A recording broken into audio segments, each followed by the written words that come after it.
Because women in science have the power to change the world, discover Women in Science, presented by the L'Oreal Foundation.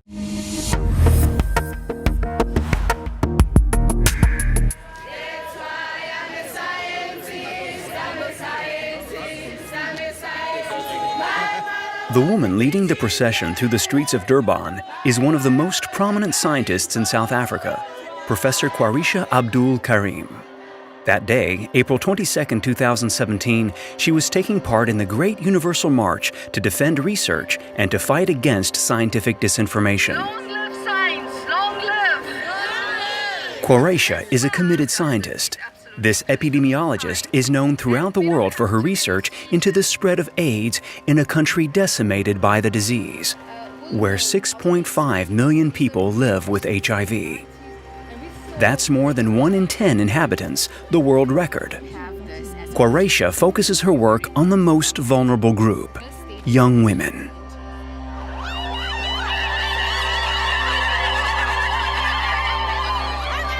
The root cause of these challenges are actually gender power differences in society. But our work as scientists is to try and find technologies that women can use to prevent HIV infection, with especially those women who are unable to negotiate the traditional safer sex practices.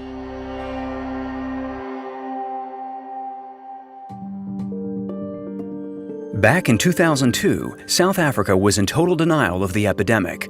It fell to Quarraisha to shake up certain ideas. With her scientist husband Salim, the pioneer founded Quarraisha, a research program into AIDS especially devoted to South Africa. That day she was heading to Vulindlela, 60 kilometers from Durban, a village with a certain notoriety because close to 40% of this rural community is infected with HIV. Each year, the number of contaminated pregnant young women increases by 11%. The first time I came to this community was in 2001. And I still remember it like yesterday. Young men and women were dying from AIDS. This is where Quarraisha set up her main research center. Hi, Getwana. How are you doing? How are you? Good. Quarraisha is welcomed by her staff, scientists, and social mediators. We can ask you about what some of the participants are saying about particularly women in terms of prevention options. In most cases, they normally don't have the authority with the partners to communicate with them and negotiate the use of the condoms. So they're quite excited with the fact that we're here. Every day, the Quarraisha Center welcomes dozens of young women for whom the issue of AIDS is shameful, offering psychological support for those who are infected with HIV, consultations and clinical tests to understand how the virus has spread within this community. Which women are most affected according to socioeconomic factors? Quarraisha has also revolutionized therapy by being the first scientist to give antiretrovirals not only to sick people, but also, preventively, to young non-infected women. Last year, we came to meet Quarraisha at her center in Vulindlela. She was showing these young women the innovation she developed in 2010 and which at the time won a Science Magazine award. So do you want to see what the gel looks like, smells like? We're going to show some of this gel, and this would be inserted into the vagina. The participants would do this. Yeah. Almost like a lubricant. Tenofovir is a vaginal gel based on antiretrovirals. It reduces the risk of HIV transmission to women by 39%. Easy to apply, it allowed them to manage their own protection. What was significant about that study is it was the first study to demonstrate that the use of antiretrovirals by uninfected people can prevent HIV infection. Groups at high risk, and so they have this ring be selected. And prevent it did, but not yet in sufficient quantities. As a result, the gel has since been abandoned, but not the idea of treating those infected with antiretrovirals. A foreign lab took up Quarraisha Abdool Karim's idea and devised a new prevention strategy, administering a daily cocktail of 2 anti-HIV drugs to people at risk. An approach named PrEP, for pre-exposition prophylaxis. Risk is hence reduced to 56%, still not enough in the eyes of the South African authorities to allow it to be marketed. Be that as it may, this therapeutic approach is encouraged by the Quarraisha Center and by Quarraisha herself. We've been able to actually demonstrate. So we're doing the demonstration project at this clinic, as well as our clinics in the peri-urban communities in Durban and in the city center. And this data, what we're trying to do now is take the tablets and integrate it into sexual reproductive health services.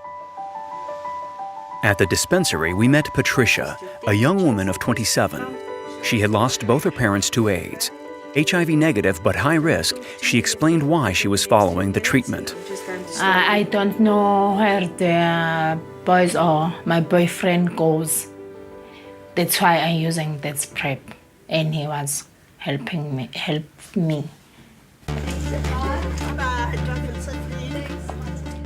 Quarraisha is also involved in changing attitudes and educating high school students, mainly the young girls who are most vulnerable to HIV. A partnership with the schools in the Vulindlela community was set up with the aim of better prevention through education.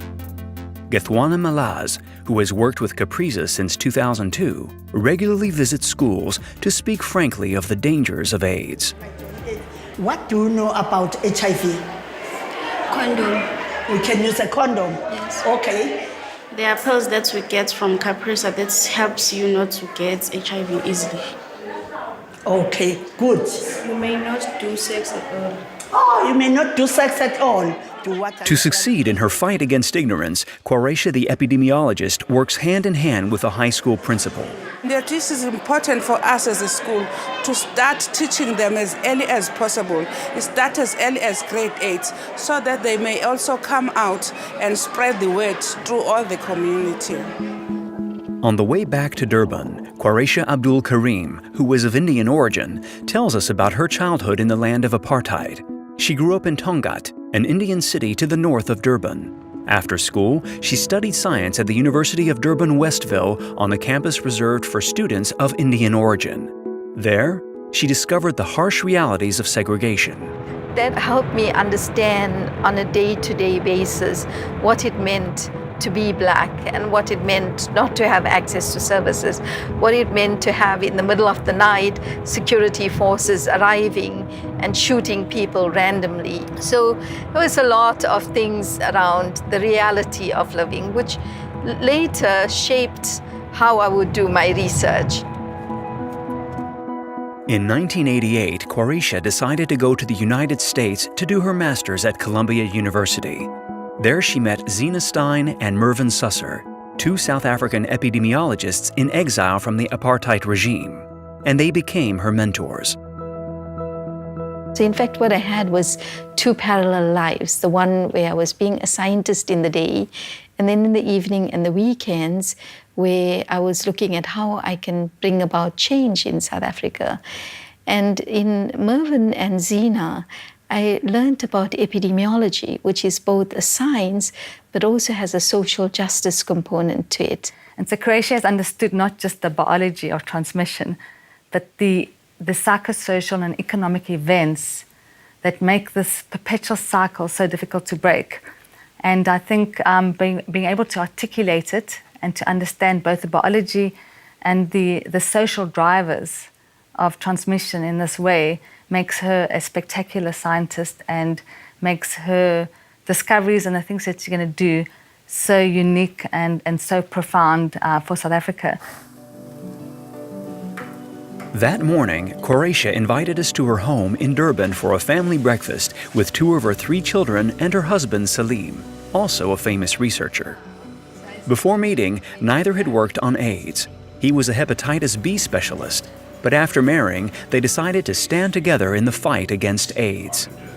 Well, I've got 2 types of... So now, 28 years later, ask me what it's like, and I'll tell you, well, it's been a terrific partnership. Had we not married, had we launched HIV research careers independently of each other, I don't think we would have had half the discoveries that we have had in the last 8 years. Ayesha and Wasim are their 2 youngest children. She is 22 and hopes to become a science journalist. He is 18 and studying at the University of Cape Town. Their childhood memories are of a mother passionate about research, often hurrying to catch a flight, but always there when needed. So much so that I'm looking to study something very similar. I think the end goal is to help as many people as we can. It's just the way that she approaches life and the way that she constantly wants to help make people's lives better. I think that's the most admirable quality about her. In Durban, in the Capriza Laboratories, part of the Nelson Mandela Medical School, Quarraisha is working on new solutions to fight the spread of AIDS. Her most promising discovery could revolutionize the treatment of AIDS. She has succeeded in identifying and isolating antibodies capable of neutralizing HIV and blocking its replication. By the detailed study of more than 500 women in 13 years, Quarraisha identified a patient who developed this incredibly powerful antibody. We've been able to manufacture in by isolating and making large enough quantities and testing those preclinically. We're now going to be ready early next year to start the clinical studies to test whether if we provide these antibodies twice a year to humans who are at risk of getting infected, will it offer them protection?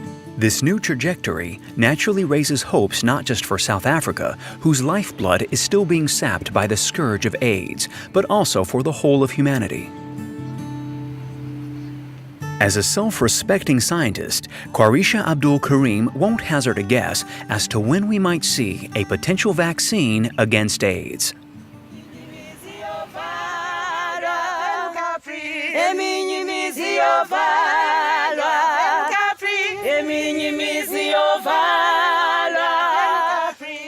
Until we have ended AIDS by finding a vaccine or a cure, then I think my job is not done.